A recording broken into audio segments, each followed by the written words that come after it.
नमस्कार दोस्तों, मेरी स्क्रीन पर कुछ चिट्ठियां आपको दिख रही होगी। चिट्ठियां क्या हैं? लेटर हेड पर पंचायतों की तरफ से जारी फरमान है। इन्हीं फरमानों में से कुछ फरमान या कुछ चिट्ठियां कहें मेरे हाथों में भी है। और यह फरमान हरियाणा के सरपंचों ने, हरियाणा की 50 पंचायतों के सरपंचों ने अपने अपने इलाके के लोगों को सूचित करते हुए, सचेत करते हुए जारी किया है। इस फरमान में लिखा गया है, कहा गया है, ताकीद की गई है कि अपने इलाके में किसी मुस्लिम फेरी वाले को, किसी मुस्लिम खोमचे वाले को, किसी मुस्लिम ऐसे शख्स को जो कुछ खरीदने या बेचने आता है, और तो और कोई मुस्लिम अगर भिखारी भी आता है, उसे अपने इलाके में घुसने मत देना। आप समझिए कि क्या हो रहा है और किस जगह हम पहुंच रहे हैं, और यह देश कहां जा रहा है और यह प्रदेश कहां जा रहा है। नूह में दंगे हुए, उस दंगों के दौरान 6 या 7 लोग मारे गए।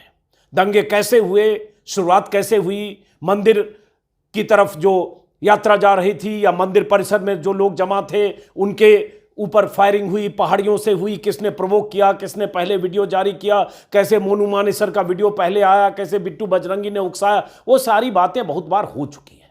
मैं उस विस्तार में अभी नहीं जा रहा हूं। मेरे लिए अब अहम यह है जो ये पंचायतों के फरमान है। इस फरमान में क्या लिखा गया है वो बताने से पहले आपको बता दूं, शायद आपको पता भी होगा कि हरियाणा पंजाब हाईकोर्ट ने अभी 3 दिन पहले जिस ढंग से नूह में दंगा पीड़ित इलाकों में एक धर्म विशेष के लोगों के घरों, दुकानों, मकानों, झुग्गियों को बुलडोज किया गया, उसको लेकर पंजाब एवं हरियाणा हाईकोर्ट ने कहा था कि कहीं आप एथनिक क्लिंजिंग तो नहीं कर रहे हैं, कहीं आप नस्लीय संहार तो नहीं कर रहे हैं, कहीं आप जातीय संहार तो नहीं कर रहे हैं, जातीय सफाया तो नहीं कर रहे हैं, कहीं आप एक धर्म विशेष के लोगों की इमारतें या घर या कंस्ट्रक्शन तो नहीं बुलडोज कर रहे हैं लॉ एंड ऑर्डर की आड़ में। यह पंजाब एवं हरियाणा हाईकोर्ट ने कहा था अभी 3 दिन पहले, और पूरी लिस्ट मांगी कि लिस्ट लेकर हाजिर हुई है। 11 अगस्त की तारीख मुकर्रर की थी। विस्तार से मैंने वीडियो में बताया है, लेकिन अब जरा इस पर बात करते हैं, क्या हो गया है, कहां हम जा रहे हैं। इसलिए मैंने यहां लिखा बीजेपी राज में यह क्या हो रहा है। इस चिट्ठी में या फरमान में, हालांकि इस फरमान के बारे में एसडीएम, इलाके के एसडीएम का कहना है उन्हें इसके बारे में जानकारी नहीं है, उन्हें सोशल मीडिया से ही पता चला है और उन्होंने इन पंचायतों को या सरपंचों को नोटिस जारी किया है ऐसे फरमान के लिए। लेकिन इस फरमान में क्या है, गौर से सुनिएगा और सोचिएगा कि नफरत, एक धर्म विशेष के प्रति जो माहौल है वो क्या और किस कदर बनाया जा रहा है और इसका अंजाम आने वाले दिनों में क्या होगा अगर इस पर विराम नहीं लगा, अगर ऐसी स्थितियों को हमने काबू में नहीं पाया तो। और आगे कुछ और जानकारियां भी बताने वाला हूं। जैसे ये देखिए, किसी एक को जूम इन करते हैं, ये ग्राम पंचायत सिलारपुर है। अब इसमें क्या लिखा गया है ग्राम पंचायत सिलारपुर में, जैसे इसको देखिए, ये सेवा में एसडीएम साहब, नरनौल, महेंद्रगढ़, हरियाणा। एसडीएम साहब को ही एड्रेस है। और ये दिलचस्प बात है, ये भी एसडीएम साहब को एड्रेस है, ये भी एसडीएम साहब को एड्रेस है, ये भी एसडीएम साहब को एड्रेस है। इसमें क्या लिखा गया है, इसमें ये चिट्ठी है 4 अगस्त की चिट्ठी, क्या मैं इसको फरमान बोल रहा हूं। ग्राम पंचायत सिलारपुर, खंड सीमा, जिला महेंद्रगढ़, हरियाणा। और ये 3 जिले की पंचायतों से ऐसी चिट्ठियां जारी हुई है। और यहां लिखा हुआ है, धन्यवाद समस्त ग्रामवासी, सरपंच की मुहर लगी है। क्या लिखा गया है कि हमारे हिंदू भाइयों पर नूह में जो अत्याचार हुआ है उसे देखते हुए गांव के लोगों ने फैसला लिया है, हमारे गांव में कोई भी मुस्लिम समुदाय और शरारती तत्व की व्यवस्था, जैसे पशु खरीदना, फेरी लगाना, किसी भी प्रकार का कार्य करना, इस सब में गांव में अनुमति नहीं है आने की। ये सब दिन में गांव में रेकी करते हैं, रात में चोरी करते हैं। नूह में हुए हमारे हिंदू भाइयों पर अत्याचार होने पर यह लिखा गया है ये फैसला, और ये वो जो भी है, ये इसी तरह की चिट्ठियां, फरमान या जो भी कहे इसको, ये पंचायतों ने जारी किए हैं। और जो जानकारी है, जो टाइम्स ऑफ इंडिया में कल खबर छपी थी कि 50 पंचायतों की तरफ से ऐसी चिट्ठियां लिखी गई। और आपको दिखाता हूं, और इससे सोचिए कि अगर इसे रोका नहीं गया, इन स्थितियों पर काबू नहीं किया गया, तो आने वाले वक्त में क्या गांवों में और ऐसे इलाकों में कैसे ये जो नफरत है ये और बढ़ेगा। और क्या इसके पीछे कोई साजिश है, क्या इसके पीछे कहीं सरकार या एक पक्ष के लोगों की रजामंदी है, उसको भी समझने की जरूरत है। यह भी है एसडीएम साहब को लिखा गया, ग्राम पंचायत उनिंदा की तरफ से। इसमें एक दिलचस्प बात यह है कि मोटे तौर पर सबकी भाषा भी एक, यहां भी है फेरी लगाना, पशु खरीदना, और इसी में लिखा हुआ है भीख मांगना, ये सब जो भी है इनको अनुमति नहीं दी जाएगी अगर वो मुस्लिम है। और उसके बाद ये फैसला किया गया, ये भी है। ये मोटे तौर पर सबकी भाषा, सारी चिट्ठियों की भाषा, सारे फरमानों की भाषा एक है जो यहां है। अब ये मैंने क्यों कहा कि ये गांव में या उन इलाकों में स्थितियों को खराब करने की कोशिश है, ये उसकी वजह। यहां देखिए, ये भी एसडीएम साहब को लिखा गया है, ग्राम पंचायत नावदी महेंद्रगढ़ की तरफ से। यहां पर सरपंच साहब की मुहर लगी है, और यहां भी यही लिखा हुआ है कि भीख मांगना, गांव में के लिए घर घर जाकर भीख मांगना, फेरी लगाना, किसी भी प्रकार का व्यवसाय, पशु खरीदना, इन सब लोगों को घुसने की अनुमति नहीं है। दिन में रेकी करते हैं और रात में पशुधन चुराते हैं, अत्याचार करते हैं, हिंसा में शामिल रहते हैं, दिस दैट जो भी है। ये हमारे गांव नावदी में कोई भी मुस्लिम समुदाय और शरारती तत्वों को, किसी प्रकार के व्यवसाय करने वालों को एंट्री नहीं। एक तो ये मान लिया कि मुस्लिम समुदाय का अगर कोई है तो शरारती तत्व है, वो हिंसा में शामिल है, और इसलिए इन सब की एंट्री बैन कर दीजिए। और ये हो रहा है सुनियोजित ढंग से। ये भी अभी हुआ था कि अभी 4 दिन पहले एक पंचायत हुई थी। उस पंचायत में सैकड़ों लोगों की मौजूदगी में, जिसमें कोई विधायक भी थे, कोई पूर्व विधायक भी थे, कोई नेता भी थे, कोई सरपंच भी थे, तमाम इलाके के लोग, जिसपे मैंने वीडियो में आपको दिखाया, बताया था, जो इसी तरह का ऐलान कर रहे थे कि मुसलमानों को फेरी लगाने से, किराए पर मकान देने से, उनको इस इलाके में जहां भी जिस रूप में है उनसे खाली कराओ। उनको न तो घर दो, न मकान दो, न दुकान दो, और तो और उनके यहां से कुछ भी न खरीदो। और ये प्रवृत्ति और इस तरह की चीजें, ऐसा नहीं है कि नूह में अचानक हुआ, ये खरगोन में हम देख चुके हैं, एमपी में, और तो और यहां जो दिल्ली से बीजेपी के सांसद थे प्रवेश वर्मा, दिल्ली में ऐसा ऐलान कर चुके हैं। ये लगातार अगर ऐसी स्थिति हो रही है, इसका कुछ मकसद है, इसका कुछ पर्पस है। और इन सब के बीच ये भी हुआ कि एक तरफ ये हो रहा है, नूह में तनाव है, और दूसरी तरफ वीएचपी और बजरंग दल की तरफ से आज खबर आई है कि 28 अगस्त को फिर से जलाभिषेक यात्रा निकल सकती है। उनका कहना है चूंकि वो यात्रा बाधित हो गई थी हिंसा की वजह से, इसलिए वो यात्रा फिर निकल सकती है, ब्रजमंडल यात्रा, जलाभिषेक यात्रा।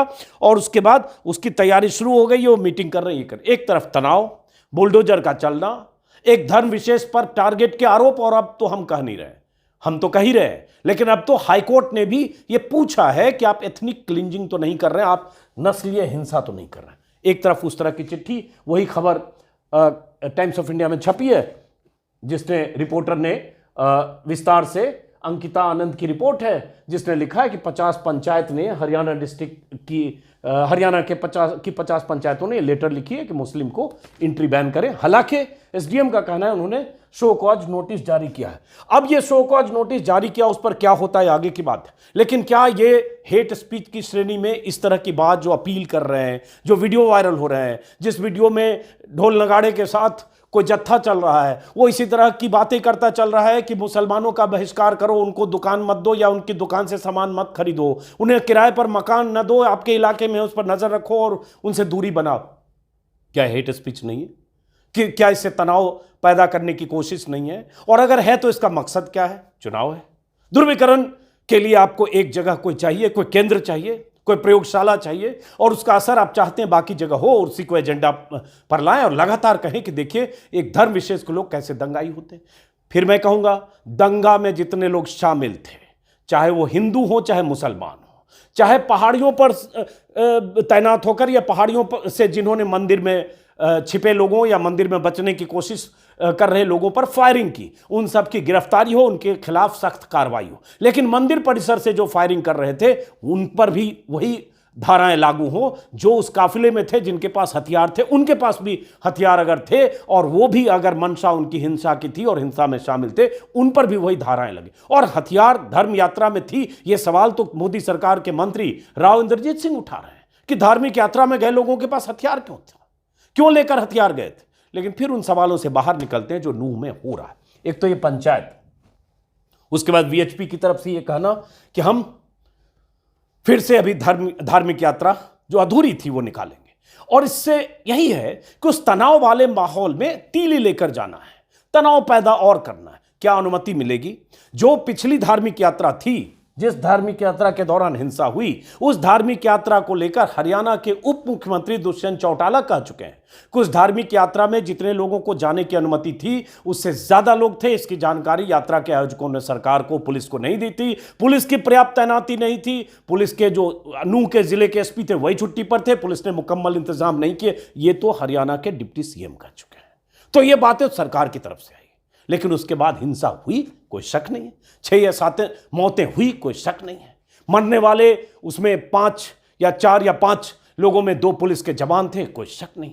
लेकिन एक मस्जिद के इमाम की भी हत्या हुई। लेकिन जब यह बात होती है तो ऐसे लगता है जैसे इमाम ने खुदकुशी कर ली हो। जिस मस्जिद पर 100 लोगों ने हमले किए, खबरें और कुछ आसपास के इलाकों से आ रही है कि एक धर्म विशेष के धार्मिक स्थल को टारगेट किया जा रहा है।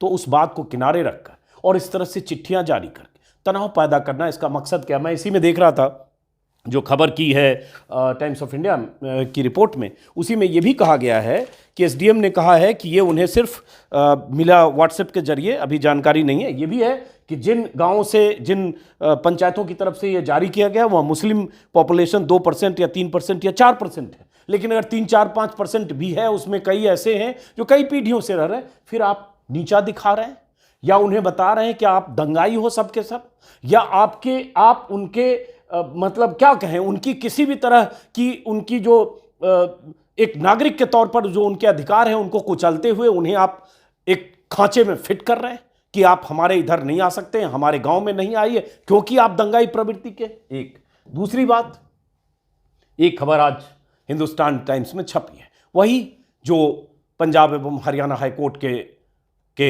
2 जजों की पीठ ने कहा था कि कहीं आप जातीय संघार तो नहीं कर रहे, कहीं जानबूझकर या एक धर्म विशेष के लोगों की इमारतें तो नहीं गिराई जा रही है, बिना नोटिस दिए, बिना कानूनी प्रक्रिया के पालन किए आप ऐसा क्यों कर रहे हैं? जवाब दीजिए। कितनी इमारतें, कितने घर, कितने मकान, कितने दुकान गिराए, सबकी लिस्ट लेकर आइए। लिस्ट मांगा है पंजाब एवं हरियाणा हाईकोर्ट के 2 जजों की पीठ ने। हालांकि सवाल उठता है वहां सिर्फ लिस्ट नहीं, यह भी जिम्मेदारी तय होनी चाहिए कि क्यों गिराया गया, किसने गिराया किसने ऑर्डर दिया और ऑर्डर को एग्जीक्यूट किसने किया, और जिसने किया उसकी जिम्मेदारी के साथ जिसका घर, मकान, दुकान गिरा है उसे क्या मिलेगा? क्या उसे मुआवजा नहीं मिलना चाहिए? यह तय भी पंजाब एवं हरियाणा हाईकोर्ट के जजों को करना है। सिर्फ यह कह देने से कि एथनिक क्लिंजिंग तो नहीं कर रहे हैं, इंसाफ नहीं होता। जिनके साथ नाइंसाफी हुई है उनके साथ इंसाफ भी होना चाहिए, और जो दंगाई हैं उन्हें सजा भी मिलना चाहिए। एक बार नहीं, 100 बार बोलता हूं। इसी वीडियो में से कोई क्लिप काटकर बीजेपी का आईटी सेल इसको वायरल करेगा कि अजीत अंजुम दंगाइयों के साथ खड़ा। नहीं, जिसने दंगा किया है सबको सजा मिलनी चाहिए, चाहे वो बजरंग दल के लोग हों, चाहे वो बीएचपी के लोग हों, चाहे मुस्लिम किसी संगठन के लोग हों, चाहे किसी भी पक्ष के लोग हों। लेकिन जब आप एक तरफा करते हैं तो मैं अपनी बात कहता हूं, क्योंकि तस्वीरों में कई जगह बजरंग दल के लोग साफा पहने हुए, भगवा साफा पहने लोग भी हथियारबंद थे। कई जगह जो दुकान मकान जलाए जा रहे थे उसमें भी थे, और उनकी तस्वीरें भी वायरल है सबूत के तौर पर, लेकिन उनका जिक्र नहीं होता। इसलिए मैं कहता हूं जो भी दंगाई हो उसके खिलाफ कार्रवाई हो। लेकिन हो क्या रहा है? और Monu Manesar hero, poster boy, कट्टर हिंदुत्ववादियों का हीरो, पोस्टर बॉय, जिसने वीडियो जारी किया था, जिसने एक तरह से उकसाया बिट्टू बजरंगी कि जीजा आ रहे हैं, उसकी तो बात ही नहीं हो रही। उसकी गिरफ्तारी होनी चाहिए थी मोनू मानेसर की। राजस्थान सरकार उसकी तलाश कर रही है, हरियाणा सरकार बचा रही है, ऐसा आरोप है। लेकिन वापस लौटते हैं जो नूंह से आज जो खबर छपी है। इस खबर में यह हिंदुस्तान टाइम्स की खबर है, लीना धनकर ने खबर लिखी है, हेडिंग आप देख ही रहे हैं कि 1208 स्ट्रक्चर जो गिराए गए हैं उसमें ज्यादातर एक कम्युनिटी के हैं। ज्यादातर स्ट्रक्चर जो गिराए गए हैं वो मुस्लिम समुदाय के हैं। यही तो हाईकोर्ट ने पूछा है। इस खबर में जो कुछ लिखा गया है उसका हिंदी तर्जुमा बता देता हूं। इस रिपोर्ट के मुताबिक हिंदुस्तान टाइम्स के रिपोर्टर्स ने बुलडोजर से रौंदे गए दुकानों, इमारतों, मकानों का मुआयना किया। मतलब रिपोर्टर्स कई जगह गए और उसके बाद इस नतीजे पर पहुंचे कि करीब करीब सभी ये जो कंस्ट्रक्शन है ये मुसलमानों के थे। मतलब बुलडोज सिर्फ उनके किए गए, लेकिन वो जो सैकड़ों लोग दिख रहे थे हथियार के साथ पत्थरबाजी करते हुए, आज तक के कैमरे पर वीडियो वायरल है, एक भीड़ जो हमले कर रही है या दुकानों को तोड़ रही है, वो तो मुस्लिम नहीं थे। क्या उनके घरों पर बुलडोजर चला? हालांकि मैं फिर भी कहूंगा बुलडोजर चलना, बुलडोजर जस्टिस के पक्ष में हम जैसे लोग नहीं हैं, क्योंकि ये तरीका नहीं है। अगर कायदे कानून से फैसला होना चाहिए और सजा मिलनी चाहिए तो, लेकिन फिर भी चूंकि आप करते हैं। इसी हिंदुस्तान टाइम्स में है, अंग्रेजी में जो उन्होंने लिखा है रिपोर्टर ने, in every location we visited, जिस भी लोकेशन पर हम गए, the property was found to be owned by Muslims. जो प्रॉपर्टी थी वो मुस्लिम्स की थी। ये रिपोर्टर्स ने कई जगह जाकर मुआयना करके ये देखा है। सरकारी डेटा के मुताबिक इसी रिपोर्ट में है कि नूह, नल्हड़, पुन्हाना, तौरू, नांगल, मुबारकपुर, शाहपुर, अगांव, कोई गांव का नाम अंग्रेजी में लिखा है, शायद हिंदी में उसमें उसको समझने में दिक्कत हो सकती है, आप समझ लीजिएगा। अगांव, तिरंगा चौक, अल्हर रोड, नगीना जैसे इलाकों में बुलडोजर चले हैं। इन्हीं इलाकों में घर, दुकान, मकान, झोपड़ी सबको अवैध निर्माण की आड़ में गिराया गया। इस इलाके में अब तक का सबसे बड़ा डिमोलिशन है। नूह के डीसी ने हिंदुस्तान टाइम्स को बताया कि इस इलाके में बुलडोजर चलाए जाने और इतने स्ट्रक्चर को गिराए जाने के पर्याप्त कारण है। डीसी के मुताबिक ये सारे निर्माण जो कंस्ट्रक्शन थे सरकारी जमीनों पर किए गए थे। जंगल विभाग से लेकर दूसरी सरकारी जमीनों का अतिक्रमण किया गया था या फिर लैंड यूज चेंज किए बिना बिल्डिंग बनी थी। तो फिर सबसे बड़ा सवाल यह है कि कब बनी थी ये बिल्डिंग, इमारत, दुकान, मकान, कितने साल से थी? अगर लैंड यूज चेंज किया या अतिक्रमण किया तो आप कहाँ सो रहे थे? जो लोकल एडमिनिस्ट्रेशन है या जो संबंधित विभाग है उसने पहले कोई कार्रवाई क्यों नहीं की? और अगर ये गिराना था तो क्या आपने नोटिस दिया? 3 मंजिला इमारत, 2 मंजिला इमारत, 6 साल का, 10 साल का, 15 साल की बनी हुई बिल्डिंग, उसको आपने बुलडोज किया, आपने नोटिस ही नहीं दिया। बहुत सारे लोगों को का कहना है कि बुलडोजर लेकर पहुंचे, एक फर्जी तरीके से नोटिस चिपकाया कुछ मिनट पहले, 1 घंटे पहले, और बुलडोज कर दिया, जबकि उसकी प्रक्रिया है। 15 दिन पहले आपको नोटिस देना होता है। वो जवाब भी दे सकता है, वो आपसे काउंटर भी कर सकता है आपके नोटिस का, लेकिन आपने इस प्रक्रिया का पालन नहीं किया। यही पंजाब एवं हाईकोर्ट, हरियाणा हाईकोर्ट ने पूछा है। उसके बाद इसी में है एक केस स्टडी, 3-4 केस स्टडी है जिसमें एक टाइल्स का शोरूम चलाने वाले लियाकत अली का कहना है उन्होंने प्रॉपर्टी की रजिस्ट्री कराई हुई थी, उनका शोरूम था बाकायदा, और उन्हें कभी नोटिस भी नहीं दिया गया। पहले किसी ने ऑब्जेक्शन नहीं किया क्योंकि उनका कहना है रजिस्ट्री थी प्रॉपर्टी उनके नाम से, और डिमोलिशन के कुछ मिनट पहले नोटिस चिपकाया गया और बिल्डिंग तोड़ दी गई। और सब आरोप यही कि या तो ये इलीगल इंक्रोचमेंट था और इसमें जो लोग रह रहे थे, या इन घरों से पत्थर फेंके गए, या इन घरों में या दुकानों के मालिक जो थे वो हिंसा में शामिल थे। एक तरह से पुलिस ने तय कर लिया। और उसके बाद ये 1208, ये आंकड़ा छोटा नहीं होता है, 1208 स्ट्रक्चर गिरा दिया गया। अब ये लेकर 11 अगस्त को हरियाणा सरकार को हाईकोर्ट में देना। इसी में है कि एसपी का कहना है उन घरों या इमारतों को तोड़ा गया जहां से हिंसा के दौरान पत्थर फेंके गए जिसमें रहने वालों का इन्वॉल्वमेंट था। बार बार वही सवाल पूछता हूं, वो जो बाकी लोग थे उनके घर और मकान तोड़े गए कि नहीं? पूर्व डिप्टी कमिश्नर प्रशांत पवार, जिनका ट्रांसफर हो गया था हिंसा के 4 दिन बाद, ने एचटी को बताया कि हरियाणा से सीएम खट्टर का निर्देश आया था कि हिंसा में शामिल लोगों के साथ साथ अवैध निर्माण के खिलाफ भी कार्रवाई की जाए। हिंदुस्तान टाइम्स के रिपोर्टर से बातचीत में कहा है। तो निर्देश कहां से आए? सीधे खट्टर से। बुलडोज कैसे किया गया? ऊपर के निर्देश से। ये तो अधिकारी हैं, ऊपर से जो निर्देश किया, पालन किया, और सैकड़ों पुलिस वाले उस बुलडोजर के आसपास थे ताकि मुकम्मल तरीके से वो घर, मकान, इमारत गिरा दी जाए। और उसमें कुछ ऐसी झोपड़ियां गिराई गई जो कबाड़ बिनने वाले थे, जो खमचे लगा रहे थे, जो छोटी दुकानें थी, उन सबको भी तोड़ दिया गया। उसमें से कहा गया रोहिंग्या रहते थे या घुसपैठिए थे। पता चला उसमें कुछ असम के लोग थे, कुछ बंगाल से रहने वाले लोग जो नौकरी करने के लिए आते हैं, बहुत सारी ऐसी महिलाएं या बच्चियां जो गुड़गांव के अपार्टमेंट्स में हाउस हेल्प का काम करती हैं, मेड। उन सब की झोपड़ियां उजाड़ दी गई क्योंकि वो मुस्लिम थे। आपने घोषित कर दिया सब रोहिंग्या। भाई रोहिंग्या थे और घुसपैठिए थे, तो पुलिस और प्रशासन पहले क्यों नहीं उनको पकड़ा या उनके घरों को या उनके ठिकानों को जमने क्यों दिया? आपकी इंटेलिजेंस, आपकी एजेंसी या वो लोग कहां थे? क्यों नहीं पता चला घुसपैठिए हैं? जब दंगे हो गए, आपने 48 घंटे में तय कर लिया सारे घुसपैठिए सबको तोड़ दो, जिनकी कोई आवाज कहीं सुनी भी ना जाए।